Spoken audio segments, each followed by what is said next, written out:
Today, family and supporters of a man shot and killed by a Kansas City police officer called for changes inside the police department. Detective Eric DeValcanair was convicted of involuntary manslaughter for the 2019 shooting of Cameron Lamb.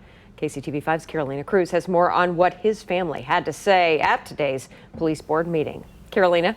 Well, Lamb's stepfather commented on the words that KCPD Chief Rick Smith was heard saying on a police recording after Lamb was shot. Quote, "We got the bad guy." The bad guys, Eric DeValcanair and the rest of them officers, crime scene investigators, and officers that allowed him to bleed out,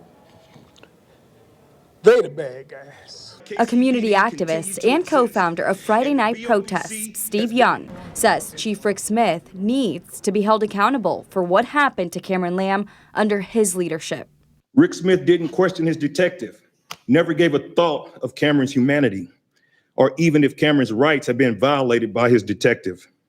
This is the kind of leadership we have been witness to since Rick Smith was appointed chief of police. Lamb's family wants to see more change in the department, and they feel it starts with a new chief. Rick Smith is expected to retire in the next few months, but activists say that's too late. Lamb's family says it's disrespectful to them and others to have the chief continue in his leadership position. A couple of times I looked over there at him. He looked up, but he bowed down. And he didn't want to face the facts. I guess he couldn't accept the fact that he was wrong. When asked if he feels his family has received justice based on the verdict in Cameron Lamb's case, his father says not at all. There ain't no such thing as justice in this case. Right. It's no such. That man, Cameron, lost his life, man. And he had 3 children. Some of the speakers at today's meeting said that they would like to see the new police chief come from outside of the KCPD Police Department because they feel that it's a fresh change that the agency needs to create some trust between police and community.